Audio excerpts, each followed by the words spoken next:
আজকে কাটল আমরা ভাঙবো। আমার ওয়াইফে কাটল পাঠাইছে আমার জন্য।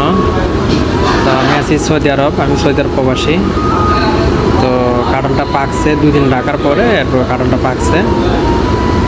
তো আজকে আমরা ভাঙে দেখবো যে মিষ্টি কিনা কাটলটা। অনেক সুস্বাদু, মিষ্টিও আছে, দারুণ মিষ্টি। অনেক মজা পাইছি কাটলটা খাইয়া।